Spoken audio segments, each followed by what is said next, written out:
They say diamonds are a girl's best friend, but in the wrong hands, they are simply evidence. Tonight, you're going to hear the story of Emma, a woman who watched her husband's mistress, Julia, flaunt a massive sapphire ring across a dinner table. Julia thought she had won the prize, the wealthy husband, the status, and the jewel. She thought the wife was oblivious, but she didn't know that the ring didn't just sparkle. It held a secret history that would destroy her life and bankrupt the husband she stole. Betrayal has a price, and tonight the bill is due. The air in the private dining room of Le Chateau, Manhattan's most exclusive French restaurant, smelled of truffle oil, old money, and impending disaster. Emma Thorne sat at the head of the mahogany table, her posture impeccable. She wore a vintage black velvet gown that absorbed the dim light of the chandelier, making her pale skin look almost like marble. To the outside observer, she was the picture of the dutiful, wealthy wife. She was the woman behind Michael Thorne, the charismatic CEO of Thorne Logistics. But Emma wasn't just behind Michael. She was the foundation he stood on, though he had long since forgotten that fact. She took a slow sip of her sparkling water, her eyes scanning the table. Tonight was supposed to be a celebration of the merger with the Sterling Group. Arthur Sterling, a silver-haired shark of a man, sat to her right, discussing golf handicaps, but Emma's focus was entirely on the two empty chairs opposite her. Michael was late, and he wasn't alone. "So, Emma," Arthur said, leaning in, his voice raspy. "Michael tells me the quarterly projections are through the roof. He's quite the genius, your husband." Emma smiled. It was a cold, practiced curve of the lips. "Michael has always been ambitious, Arthur. He sees things others don't. Like a future where he doesn't lose everything," she thought. Just then, the heavy oak doors swung open. The chatter in the room died down instantly. Michael Thorne strode in, radiating that specific brand of arrogance that comes from new money and too much cologne. He was handsome, in a broad, aggressive way, wearing a bespoke Italian suit that cost more than most people's cars. But no one was looking at Michael. Clinging to his arm was a woman who looked like she had walked out of a high-definition Instagram filter. She was young, painfully young, with cascading blonde extensions and a red dress that was perhaps a size too small and a shade too bright for a business dinner. This was Julia Vance, Michael's executive assistant. Emma felt a familiar burning sensation in her chest, but she extinguished it instantly with a mental splash of ice water. She had known about Julia for 6 months. She knew about the condo in the West Village. She knew about the trips to Cabo labeled as supply chain inspections. She knew everything. "Apologies for the delay, everyone," Michael boomed, his voice filling the room. Traffic on the FDR was a nightmare, and of course, we had to stop for a little celebration on the way. He squeezed Julia's waist tight, too tight for a boss and his employee. Julia giggled, a sound that grated on Emma's nerves like sandpaper. "Michael is such a perfectionist," Julia cooed, scanning the room. Her eyes landed on Emma, and for a split second, the mask slipped. There was a flash of triumph in the girl's eyes, a look that said, "I'm here, and you can't do anything about it." "Emma, darling," Michael said, guiding Julia to the empty seats. "You remember Julia, don't you? I needed her here tonight to take notes on the merger details. Critical stuff." Emma didn't blink. "Of course. Julia, it's lovely to see you again. I wasn't aware executive assistants were required for celebratory dinners, but Michael does rely on you so heavily." Arthur Sterling cleared his throat, looking uncomfortable. In these circles, affairs were common, but flaunting them at a merger dinner was a breach of protocol that bordered on insanity. "Please sit," Emma said, gesturing to the chairs. The sommelier was just about to pour the 82 Petrus. Julia sat down, flipping her hair over her shoulder. As she reached for her water glass, she made a show of extending her left hand. She held it there, suspended in the air for a beat too long, ensuring the light caught the object on her ring finger. It was a ring, a massive, deep blue sapphire surrounded by a halo of jagged, antique-cut diamonds. The room seemed to drop a few degrees in temperature. Emma stared at the ring. She didn't gasp. She didn't cry out. She simply froze, her heart hammering a war drum against her ribs. She knew that ring. It wasn't just a piece of jewelry Michael had picked up at Tiffany's to shut his mistress up. It was the Thorn sapphire. It had belonged to Emma's grandmother, a matriarch of the shipping industry, who had been buried with a replica because the real one was too valuable to put in the ground. It was supposed to be in the safety deposit box at the bank, a box only Michael and Emma had access to. Michael had stolen it. He had stolen her family legacy and put it on the finger of a 24-year-old girl he met at a boat show. Julia saw Emma staring. She smiled, a cruel feline expression. She adjusted the ring, twisting it so the sapphire faced Emma directly. "Is something wrong, Mrs. Thorne?" Julia asked, her voice dripping with faux concern. "You look a little pale." Emma slowly picked up her napkin and placed it on her lap. The shock had passed, replaced by a cold, lethal clarity. The game had changed. Before tonight, Emma was planning a divorce. But now she was planning an annihilation. "I'm perfectly fine, Julia," Emma said, her voice smooth as silk. "I was just admiring your jewelry. It's quite distinct." Michael laughed nervously, pouring himself a glass of wine. "Oh, that? Just a little trinket. You know how hard Julia works. Performance bonus." "A bonus," Emma repeated. "How generous." She looked at Arthur Sterling. The lawyer was staring at the ring too, his brow furrowed. He recognized it. He had handled Emma's grandmother's estate. Emma caught Arthur's eye and gave a barely perceptible shake of her head. "Not yet," she signaled. The waiter arrived with the appetizers, foie gras with fig jam. As plates were set down, Julia leaned over to Michael and whispered something, giggling again. She rested her hand on his shoulder, the sapphire gleaming aggressively. "So," Julia said, addressing the table but looking at Emma. "Michael tells me this merger is going to make us all very rich. I've been helping him look at new properties in the Hamptons. We think the current estate is a bit dated. Don't you think, Emma?"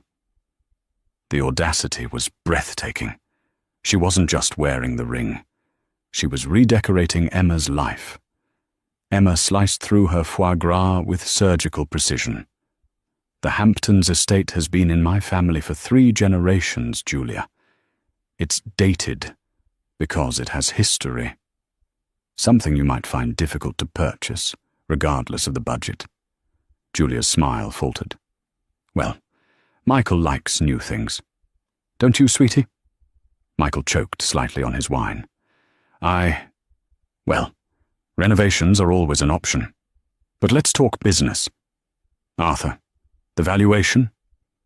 As Michael launched into a monologue about synergy and stock options, Emma sat back.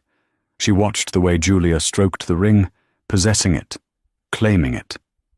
Enjoy it while you can, Emma thought. Because by the time dessert comes, that ring is going to feel heavier than a pair of handcuffs. The first course was cleared, replaced by lobster bisque, but the tension remained as thick as the cream in the soup. Michael was drinking too fast. Emma noticed this immediately. It was his tell. When Michael felt in control, he sipped expensive scotch. When he felt the walls closing in, or when he was lying through his teeth, he gulped red wine like it was water. He was currently on his 3rd glass. Julia, conversely, seemed to be growing more emboldened with every passing minute. She clearly interpreted Emma's silence as submission. In Julia's mind, she had already won. She was the younger, hotter model, sitting at the big table, wearing the wife's heritage on her finger. "This soup is delicious," Julia announced, though she had barely touched it. She turned to Arthur Sterling.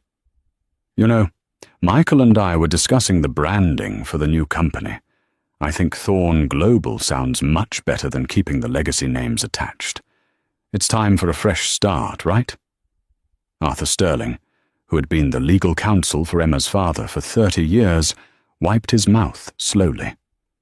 He looked at Michael. "Is that so? You're consulting on branding now, Miss Vance?" "I have a good eye for what people want," Julia said, flashing the ring again as she gestured. "And people want power. They want Michael." Emma took a sip of water. "Interesting perspective," she said quietly. "Though usually, branding decisions are made by the board of directors, not during pillow talk." Julia's eyes narrowed. "Michael is the board, essentially. Everyone knows he runs the show." Michael laughed, a booming sound that lacked mirth. Now, let's not bore the ladies with corporate structure, eh, Arthur? Julia is just enthusiastic. She's very passionate." "I can see that," Emma said. She turned her gaze directly to the ring. It was time to start pulling the thread. "Speaking of passion, Michael, that is a truly remarkable piece of jewelry you gave Julia. You called it a performance bonus?" Michael stiffened. He adjusted his tie. "Yes. Well, you know. Strong quarter." "It's funny," Emma continued, her voice conversational, "because I wasn't aware we had the liquidity for a purchase of that magnitude. A sapphire of that size. Judging by the cut, it looks like an early 20th century cushion cut, unheated, likely from Kashmir, would retail for upwards of $300,000. Julia's eyes widened. She looked down at the ring with newfound greed. She clearly had no idea of its value. She just knew it was big and blue. 300,000? She breathed. "At least," Emma said. "Perhaps double, if it has a specific provenance." She looked at Michael. "Did you go to Sotheby's, darling? Or perhaps Christie's?" Michael was sweating now. Beads of perspiration were forming on his forehead, despite the cool air conditioning. I have a private dealer. Look, Emma, why are we talking about jewelry? We have a merger to sign." "Because details matter, Michael," Emma said. "You know how much I love antiques. May I see it closer, Julia?" Julia hesitated. Her instinct was to pull her hand away, to hoard her treasure. But she also wanted to rub it in Emma's face. She wanted Emma to see every facet of her defeat. "Sure," Julia said, extending her hand across the table. "But don't touch. I just got it sized." Emma didn't need to touch it. She leaned in, her eyes locking onto the setting. There, on the side of the platinum band, was a tiny, almost invisible engraving. "Vincit qui patitur." He conquers who endures, the family motto of the Van der Hoven family, Emma's mother's maiden name. It was undeniable. Michael had raided the deposit box at the grand downtown branch of Sovereign Bank. "Beautiful," Emma whispered. "Truly one of a kind." "Michael has excellent taste," Julia preened, pulling her hand back. "He certainly takes risks," Emma said, leaning back. "Tell me, Julia, did he tell you where he got it?" "He said he had it custom made for me," Julia lied, or perhaps she was repeating Michael's lie. "He said the blue matches my eyes." Emma laughed softly, a dry, humorless sound. "Custom made? How fascinating, because that setting is Edwardian. They stopped making those prongs in 1915. The table went silent. Michael slammed his wine glass down, sloshing red liquid onto the white tablecloth. "Emma, enough with the history lesson. You're boring everyone." "I find it fascinating," Arthur Sterling interjected. His voice was like gravel. He was looking at Michael with a predator's gaze. Arthur knew the motto. He knew the ring. And now he knew Michael was not only an adulterer, but a thief. "Michael," Arthur said slowly, "perhaps we should discuss the assets listed in the merger agreement, specifically the liquid assets and the personal holdings." "We can do that later," Michael snapped. "Let's order the main course. Waiter." As the waiters scurried over to refill glasses and take orders for the mains, Emma felt a strange sense of calm wash over her. The anger was gone. In its place was the cold calculation of a CEO, which, unbeknownst to Julia, Emma actually was. See, Michael liked to play the big man. He was the face of Thorn Logistics. He gave the speeches, he shook the hands, he sat in the corner office. But the company was structured as a holding of the Van der Hoven Trust. And the sole trustee? Emma Thorn. Michael was a salaried employee with a very fancy title. He could spend money, sure, he could make decisions, but he couldn't sell the company, and he certainly couldn't give away family heirlooms that were listed as trust assets. By giving Julia that ring, Michael hadn't just insulted Emma. He had committed grand larceny and embezzlement against the trust. Emma picked up her menu. "I think I'll have the venison," she told the waiter. "Rare, very rare." She looked across at Julia, who was busy whispering in Michael's ear, trying to calm him down. "Julia," Emma said. Julia looked up, annoyed. "Yes." "Make sure you don't drop that ring," Emma said, her voice dropping an octave. "It would be a shame if you lost it before you found out what it really costs." Julia rolled her eyes. "I'm not going to lose it, Emma. It's mine." "Possession is 9/10 of the law, they say," Emma mused. "But that last 1/10, that's the part that sends people to prison." Michael froze. He looked at Emma, really looked at her, for the first time that night. He saw something in her eyes he hadn't seen in years. He didn't see his submissive, trophy wife. He saw the daughter of the industrialist ruthless enough to swallow competitors whole. "What is that supposed to mean?" Michael demanded, his voice shaking slightly. "It means," Emma smiled, "that dinner is going to get very interesting." To understand the magnitude of the mistake Michael Thorn had just made, one had to understand the history of the Van der Hoven Empire. Emma was not simply a rich wife. She was the only child of Ethan van der Hoven, a man who had built a shipping empire not with handshakes, but with ironclad contracts and ruthless acquisition strategies. When Ethan died 10 years ago, the world assumed his handsome, charismatic son-in-law, Michael, had inherited the throne. The newspapers ran headlines like, "The new king of logistics, Michael Thorn takes the helm." But the newspapers didn't read the fine print of Ethan's will. Ethan had liked Michael. He found him charming, energetic, and useful for public relations. But Ethan didn't trust Michael with money. He had seen the way Michael gambled on sure things, the way he bought sports cars he didn't drive, and the way his eyes wandered to every passing skirt. So, Ethan had constructed a cage made of gold. The entire company, the real estate, the liquid assets, and yes, the jewelry collection, were placed into the Van der Hoven Irrevocable Trust.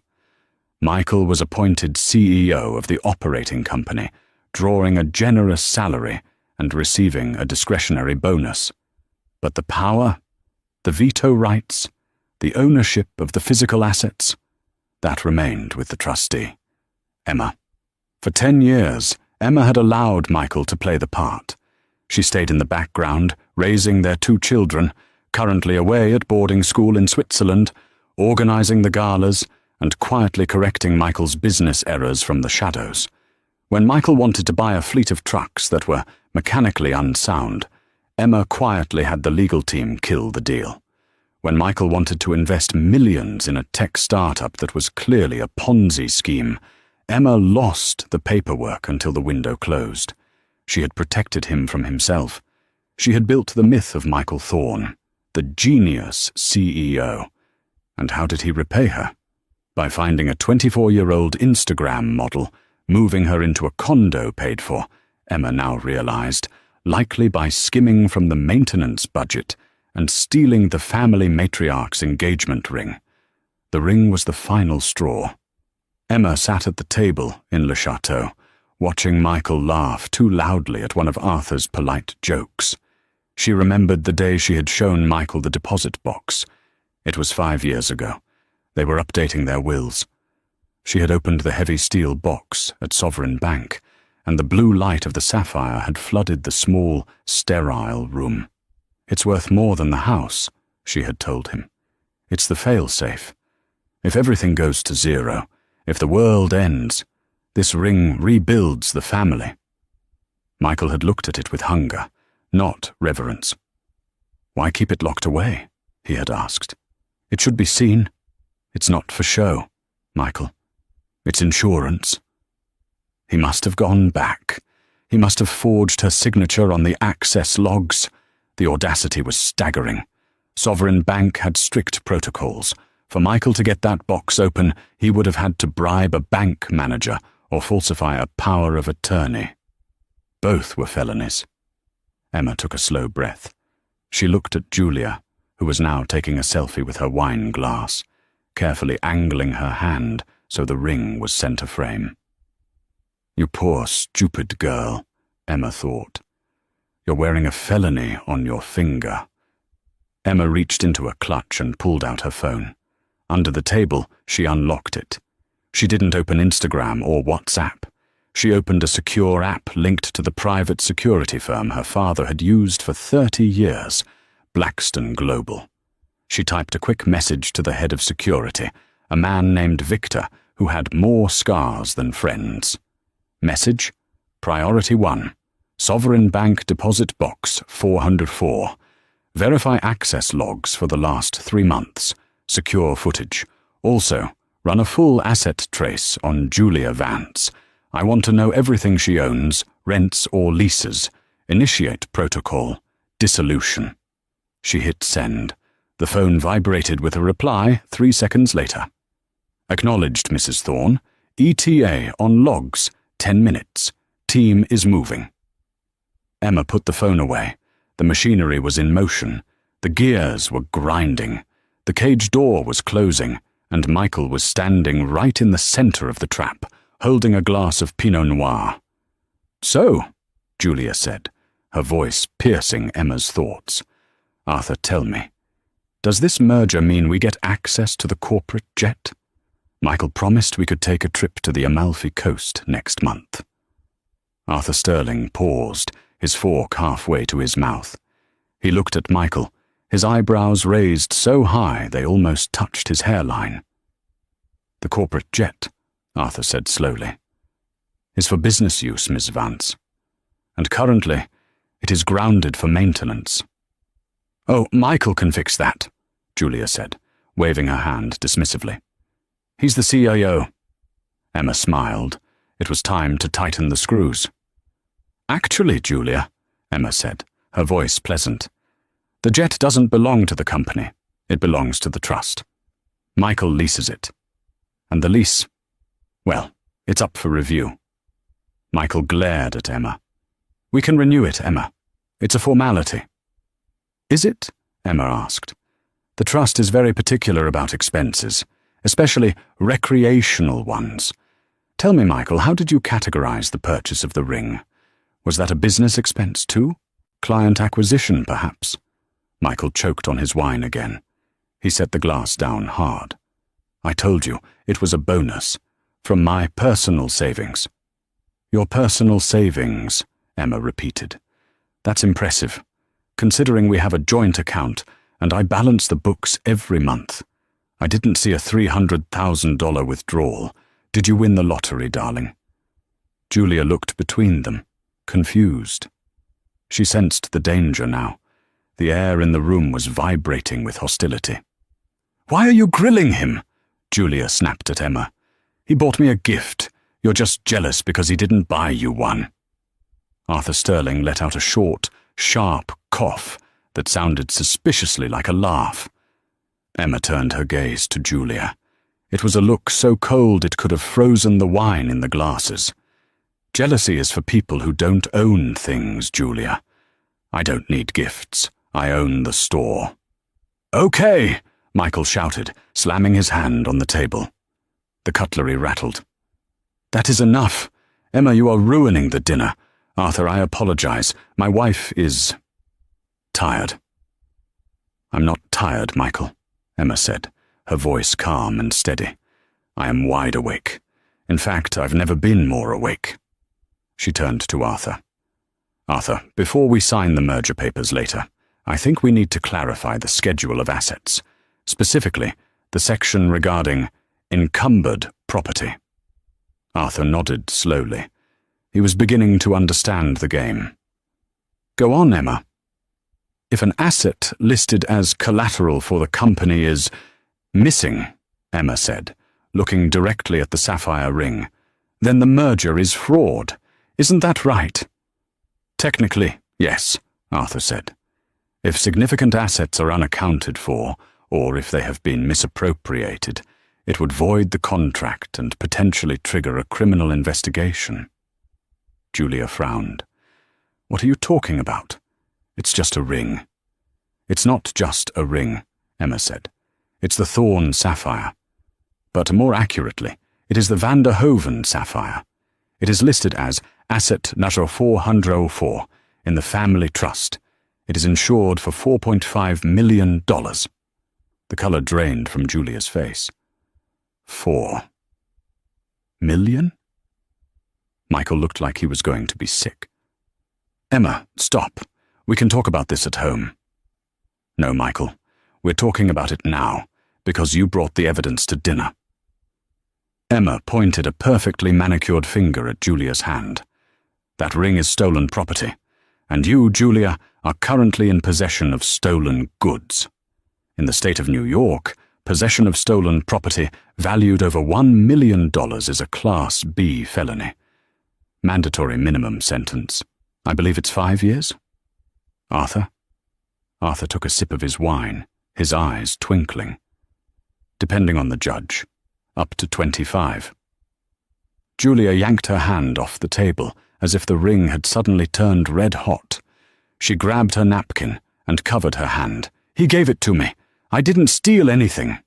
"Ignorance of the law is not a defense, Julia," Emma said, "especially when the rightful owner is sitting across from you telling you it's stolen." "Michael!" Julia shrieked, turning to him. "Tell her she's crazy.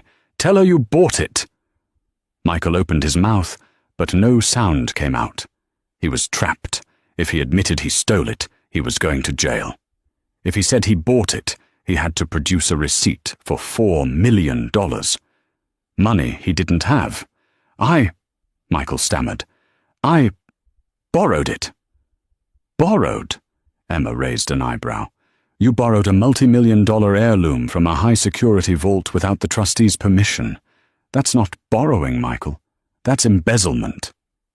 Just then, Emma's phone buzzed again. She glanced at it. "Victor, logs confirmed.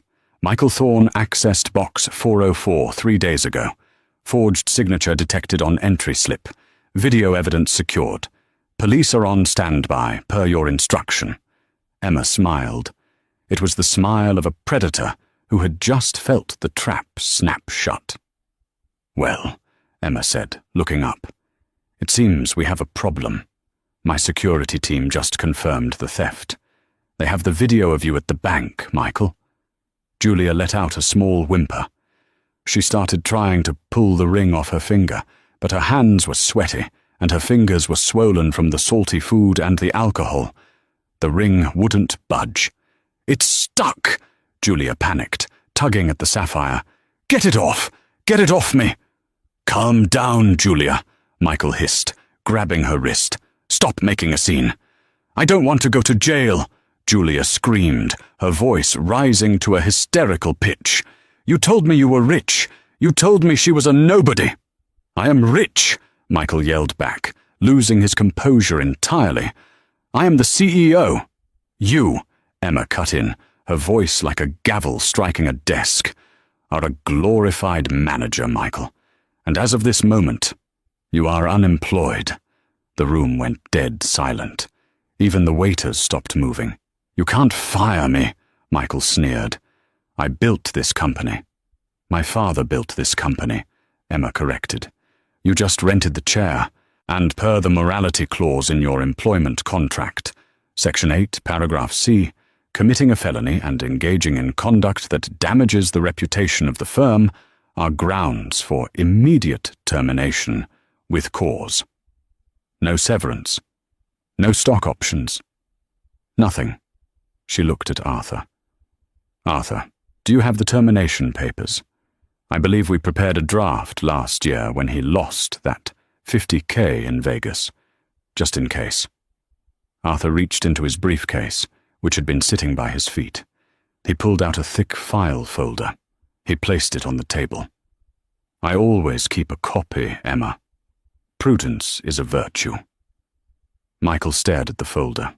His face turned a shade of purple that clashed violently with the red wine stain on the tablecloth. "You planned this," he whispered. "You set me up." "I didn't tell you to steal my grandmother's ring, Michael," Emma said. "And I certainly didn't tell you to bring your mistress to my business dinner. You did all the work. I just set the table." Julia was still clawing at her finger. "It won't come off. Help me." She grabbed a butter knife, looking desperate enough to cut her own finger off. "Don't do that," Emma said sharply. "You'll damage the setting." "I don't care about the setting," Julia screamed. She stood up, knocking her chair over. "I'm leaving. I'm done with this." "Sit down, Julia," Emma commanded.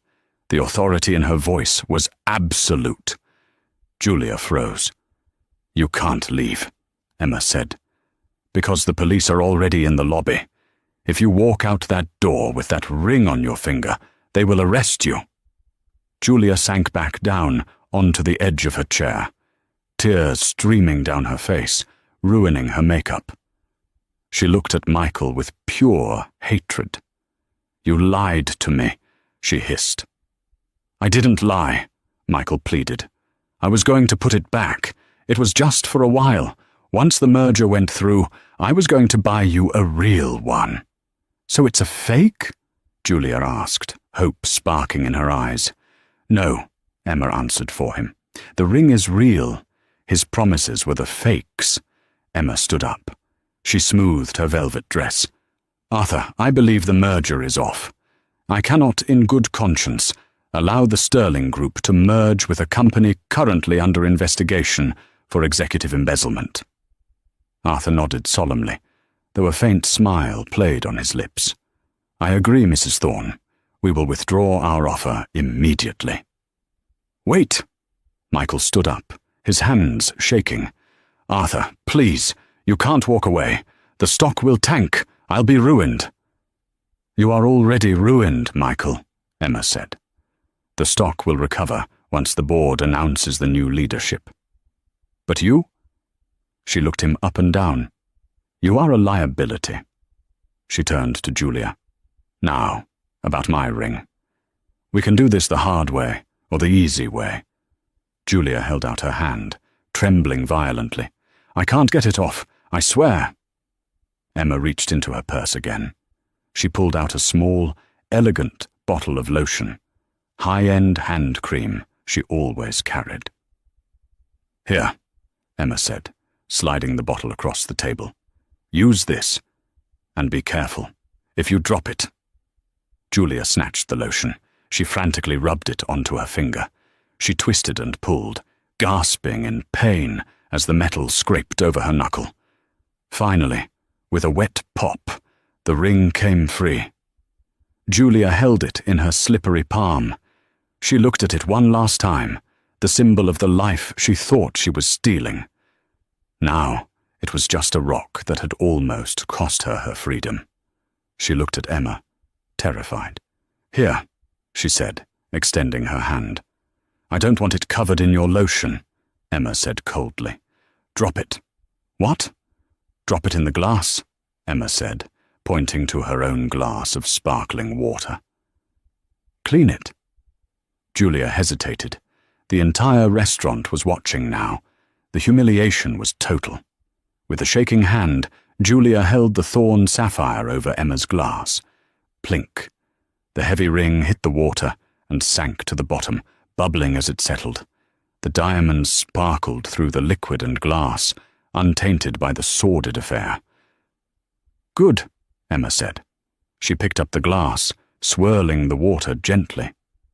"Now, Julia, I suggest you leave. The police are still in the lobby, but if you leave without the ring, they might just let you go with a warning, assuming you tell them exactly what Michael told you to do." Julia didn't wait. She didn't look at Michael. She grabbed her purse and ran for the door, her heels clicking frantically against the parquet floor. Michael stood alone. His mistress was gone. His merger was dead. His job was over. He looked at Emma. "Emma, please, we can fix this. Think of the kids." Emma looked at him with eyes as dry as a desert. "I am thinking of the kids, Michael. That's why I'm ensuring their inheritance isn't squandered by a thief." She turned to Arthur. "Shall we go, Arthur? I believe I've lost my appetite." "Indeed," Arthur said, standing up. But the night wasn't over. Michael, desperate and cornered, wasn't going to go down without a fight. "You can't just walk out," Michael roared, grabbing a steak knife from the table. His eyes were wild. "I made you. You were nothing but a sad little heiress before I came along." Security guards, the restaurant's bouncers, started moving toward the table. Emma didn't flinch. She looked at the knife in his hand, then up at his face. "Put it down, Michael, before you add assault with a deadly weapon to the list."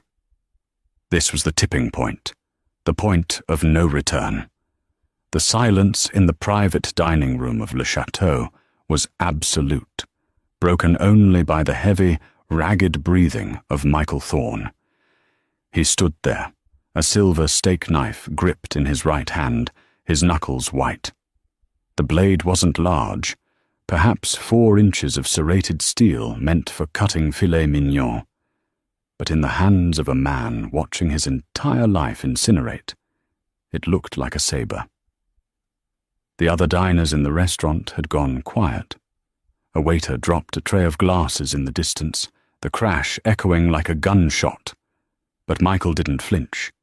His eyes were locked on Emma. "You think you can just take it all back?" Michael spat, saliva flying from his lips. "I spent 10 years smiling at your boring friends. 10 years pretending to care about your father's legacy. I earned this." Emma didn't move. She didn't recoil. She sat perfectly still, her hands folded in her lap, looking at him with an expression of mild disappointment, as if he were a child throwing a tantrum in a supermarket. "You earned a salary, Michael," Emma said, her voice calm but carrying to every corner of the room. "You were paid well to do a job, but somewhere along the line, you confused employment with ownership." "I am the face of this company," he screamed, waving the knife. "Without me, the stock crashes. The partners walk. You need me." "Look around you, Michael," Emma said, gesturing slightly with her head. Michael blinked, his tunnel vision widening for a fraction of a second. He saw Arthur Sterling, the lawyer, hurriedly shoving documents into his briefcase, distancing himself from the blast radius. He saw the terrified waiters huddled by the kitchen doors. And then he saw the movement in the shadows. Victor, the head of Emma's private security, had stepped out from the hallway. He was a massive man, an ex-Marine with a shaved head and a suit that struggled to contain his shoulders. He wasn't alone. Behind him were two uniformed NYPD officers, their hands resting on their holsters. "Drop the knife, Mr. Thorne," Victor said. His voice wasn't loud, but it had the finality of a tombstone. Michael looked at the police, then back at Emma. The reality of the situation began to dawn on him. He wasn't a violent man. He was a soft man, a man of luxury and comfort. He had never been in a fistfight in his life. The knife was just a prop, a desperate attempt to regain control in a room where he had none. "Emma!" Michael's voice cracked. The rage evaporated, replaced by a pathetic, whining fear. "Emma, tell them to leave. Please, we can work this out. I'll go to counseling. I'll sign a post-nup. Anything." Emma slowly stood up. She picked up the glass of water containing the sapphire ring. She swirled it, watching the jewel dance at the bottom. "You're right, Michael. You will sign something, but it won't be a post-nup." "Officer," Emma called out, "my husband seems to be having a breakdown, and he is currently threatening me with a deadly weapon." "No, no, I'm not!" Michael dropped the knife. It clattered onto the table, bouncing off a bread plate. He held his hands up. "See? No knife. It was a mistake." The officers didn't care about the retraction. They moved in with efficient, practiced speed. "Michael Thorne, turn around and place your hands behind your back," the lead officer, a stern man named Sergeant Miller, commanded. "You can't do this," Michael shouted as they grabbed his arms. "Do you know who I am? I'm on the cover of Forbes." "Turn around," Miller barked, spinning Michael around and slamming him chest-first against the wall. The sound of handcuffs ratcheting shut was the loudest sound in the room. Click, click, click. Emma watched the process with cold detachment. She walked over to where Michael was pinned against the silk wallpaper. She stood close enough that he could smell her perfume, a scent he used to claim he loved, back when he was trying to woo her for her money.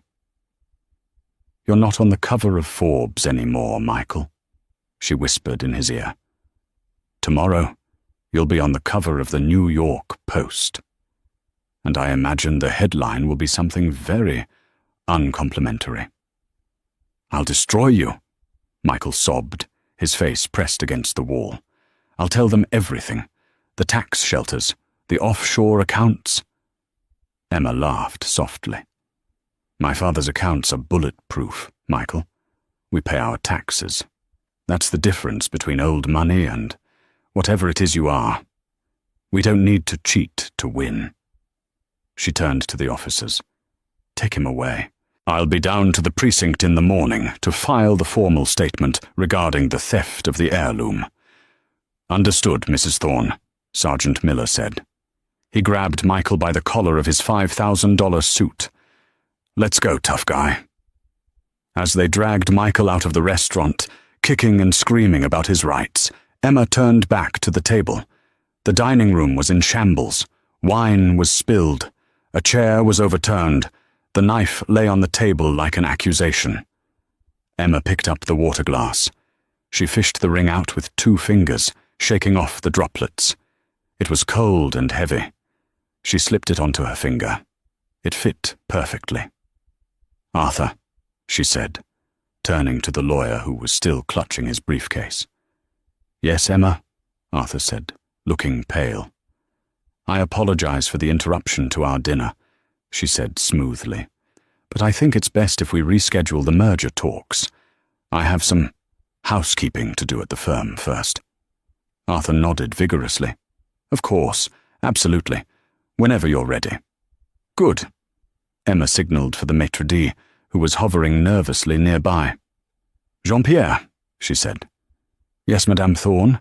I am so sorry." "Don't be," she cut him off.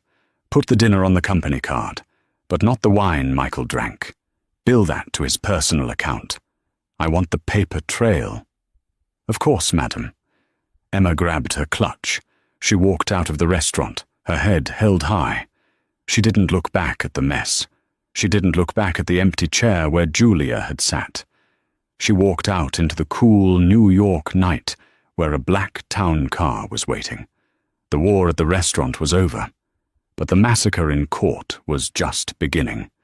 3 weeks later, the atmosphere in the conference room of Sterling, Holloway and Partners was significantly less emotional than the dinner, but infinitely more brutal. The room was sterile. Glass walls, grey carpet, and a long table piled high with bankers' boxes. Emma sat on one side, flanked by Arthur Sterling and a forensic accountant named Sarah Jenkins, a woman with glasses so thick they looked like magnifying loupes, and a personality that could curdle milk. On the other side sat Michael. He looked terrible. The 3 weeks had aged him 10 years. He was out on bail, paid for by his parents, who had to remortgage their house in Ohio because Emma had frozen all of their joint assets. But he looked like a man who hadn't slept since the arrest. His suit was wrinkled. He hadn't shaved in 2 days. Beside him was his lawyer, a court-appointed attorney named David Ross. Michael couldn't afford a high-powered defense team anymore. "Mr. Thorne," Arthur Sterling began, opening a file, "we are here to discuss the terms of the dissolution of marriage and your separation from the Vander Hoven Trust." "I want half," Michael croaked. His voice was hoarse. "New York is an equitable distribution state. I want half of everything acquired during the marriage." Emma didn't even look up from her iPad. She was scrolling through emails. David Ross, Michael's lawyer, cleared his throat. "My client is correct. Despite the unpleasantness at the restaurant, the marital assets are subject to division. Mr. Thorne contributed significantly to the growth of the company over the last decade." Sarah, the forensic accountant, laughed. It was a dry, terrifying sound. "Contributed?" Sarah asked. She pushed a stack of papers across the table. "Is that what we're calling it now?" Michael looked at the papers.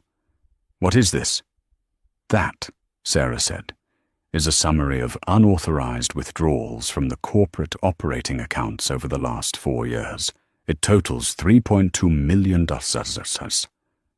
Michael went pale. Those were business expenses, networking, client entertainment." "We have the receipts, Michael," Sarah said. "Unless client entertainment typically involves leasing a penthouse in the West Village under the name of J. Vance and purchasing a Porsche Cayenne registered to the same individual?" Michael stayed silent. "But that's not the worst part," Sarah continued, pulling another file. "See, the company accounts are one thing. That's embezzlement. We can handle that civilly if you cooperate. But this?" She tapped a red folder. "This is why you're going to prison for a very long time." Michael stared at the red folder. "What is it?" "We audited the Children's Trust," Emma said, finally looking up. Her eyes were burning with a cold white fire. "The education fund, the one my father set up for Leo and Sophie." Michael flinched physically, as if she had slapped him. "You didn't just steal from the company, Michael," Emma said quietly. "You drained our children's future, $700,000. Gone." "I was going to put it back," Michael shouted, slamming his fist on the table. "I had a deal pending with the crypto exchange. It was going to triple. I was doing it for them. You were gambling with my children's lives to buy jewelry for your mistress," Emma spat. "And speaking of your mistress," she pressed a button on the intercom. "Send her in." The door opened. Michael turned around. Julia Vance walked in. She looked different. Gone was the red dress and the extensions. She was wearing a modest grey pantsuit. Her hair was tied back in a severe bun. She looked tired, scared, and very small. She was accompanied by her own lawyer. "Julia," Michael breathed. "What are you doing here? Baby, tell them I loved you." Julia didn't look at him. She walked past him and sat at the far end of the table, next to Emma. "Julia has entered into a cooperation agreement with the District Attorney's Office," Arthur Sterling announced. "In exchange for immunity regarding the possession of stolen property, specifically the sapphire ring, she has agreed to testify regarding your financial activities." You turned on me?" Michael whispered. The betrayal in his voice was palpable. "I gave you everything." Julia finally looked at him. Her eyes were red-rimmed. "You gave me a stolen ring and a lease I can't pay for, Michael. The FBI came to my mum's house. They threatened to take her house because you used her address for one of your shell companies." "I was protecting assets," Michael pleaded. "You used my mother," Julia screamed. "You told me you were divorced. You told me Emma didn't care about you. You lied about everything." She took a deep breath and turned to Emma. Emma, I have the files, the ones he kept in the safe at the condo, the black ledger." Michael let out a sound like a wounded animal. "No, not the ledger." "The ledger?" Sarah, the accountant, perked up. "Is that where he kept the records of the kickbacks from the construction vendors?" Julia nodded. "Yes. He was taking 10% off the top from the warehouse expansion project. It's all in there. Dates, amounts, names." Emma looked at Michael. He was slumped in his chair, defeated. The fight had left him. The swagger was gone. The king of logistics was now just a petty thief, caught red-handed by the women he had underestimated. "So," Emma said, clasping her hands, "here is the offer, Michael. And it is a one-time offer." Michael looked up, tears streaming down his face. "What?" "You will sign the divorce papers. You will sign over full custody of the children. Though frankly, seeing as you'll be incarcerated, that's a formality. You will waive all rights to the marital assets. You will leave this marriage with exactly what you came into it with. Nothing." "And if I don't?"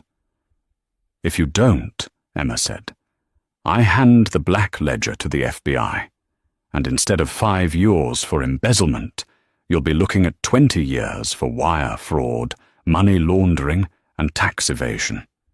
And I will make sure you serve every single day of it." Michael looked at his lawyer. David Ross shrugged. "Take the deal, Mr. Thorne. You have no cards left." Michael looked at Julia, who was staring at the table, refusing to meet his eyes. He looked at Emma, who looked like a statue of justice carved from ice. He reached for the pen. His hand shook so badly he could barely hold it. He signed the papers. "Good," Emma said. She stood up. "Arthur, file these immediately." She walked over to Julia. For a moment, the two women, the wife and the mistress, stood face to face. "Thank you for the ledger, Julia," Emma said. "I'm sorry," Julia whispered. "I didn't know. I really didn't know." "I know," Emma said. "He fooled us both for a long time. But now—" Emma reached into her purse and pulled out a check. "What is this?" Julia asked.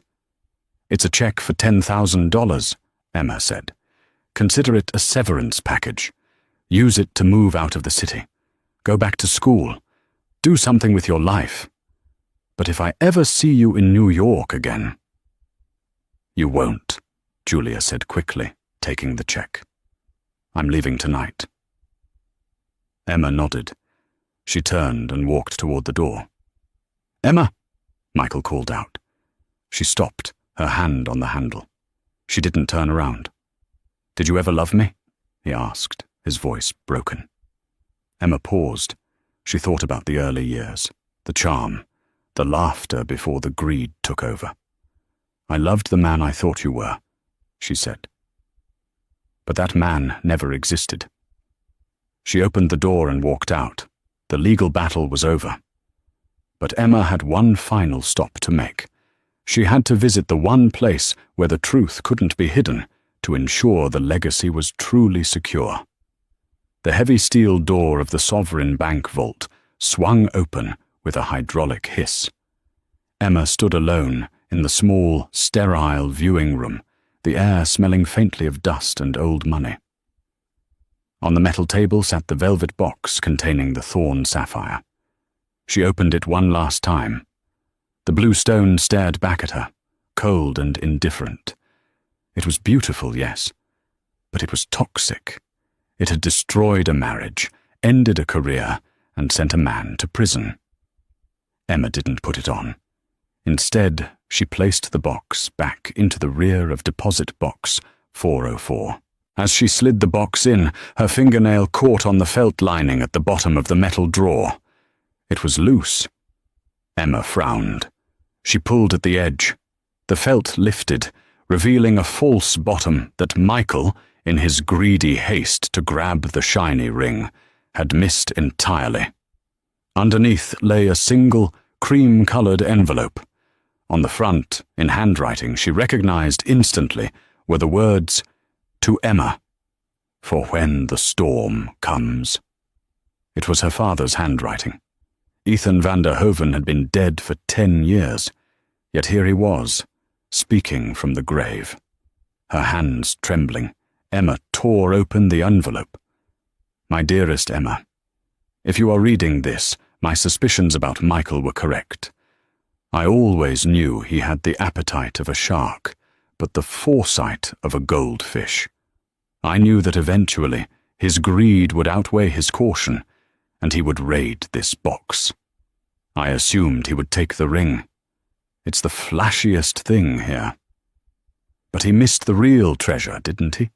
Because he didn't look deeper. Enclosed is the access key for the Vincit Holdings account in Zurich. I funneled the royalties from our European patents into it for 20 years. It is not part of the trust. It is yours alone. It was designed to activate only upon proof of legal separation. You are stronger than him. You always were. Now go build something that belongs only to you. Love, Dad." Emma stared at the attached bank statement. With 20 years of compound interest, the number was staggering. It was worth nearly double the current value of Thorn Logistics. Emma started to laugh. It began as a chuckle and grew into a full, liberating sound that echoed off the steel walls. Michael had stolen a $4 million ring and lost his life for it. In doing so, he had missed the $40 million fortune sitting inches beneath it. She pocketed the letter, shoved the drawer shut, and locked it. She didn't need the ring. She had the legacy. Emma walked out of the vault and into the lobby, her heels clicking with renewed purpose. Her phone buzzed. It was a text from Arthur Sterling. "Update, Michael accepted the plea deal. 4 years in minimum security. He asked if you would visit before the transfer." Emma didn't hesitate. She typed back, "Tell him I'm busy. I have a company to run." She stepped out onto the Manhattan sidewalk. The air was crisp, the sun reflecting off the glass towers. A black town car was waiting at the curb. The driver held the door open. "Where to, Mrs. Thorne?" the driver asked out of habit. Emma paused, one foot inside the car. She looked up at the skyline, then back at the driver. "Not Thorne," she said softly. "Van der Hoven, take me to the office. We have a merger to renegotiate." The driver smiled and nodded. "Understood, Ms. van der Hoven." Emma slid into the leather seat as the car pulled away, merging into the traffic. She didn't look back at the bank, or the courthouse, or the life she was leaving behind. She looked forward, toward an empire that was finally, truly hers. What a ride. Emma's story proves that while betrayal strikes fast, the truth strikes harder. Michael and Julia thought they were playing a game of checkers, focused on the shiny prize right in front of them. They didn't realize Emma and her father had been playing 4D chess for decades. Michael lost his freedom, Julia lost her dignity. And Emma? She didn't just get her revenge, She reclaimed her identity and a fortune she didn't even know existed. It's a powerful reminder. Never underestimate the quiet ones, and never, ever touch a woman's family heirlooms unless you're ready to pay the price. If you enjoyed this story of high-stakes drama and ultimate karma, please give this video a like. It really helps the channel grow. Share this with a friend who needs a reminder that cheaters never win. And don't forget to hit that subscribe button and ring the notification bell so you never miss a story. I'll see you in the next video. Stay safe and watch your back.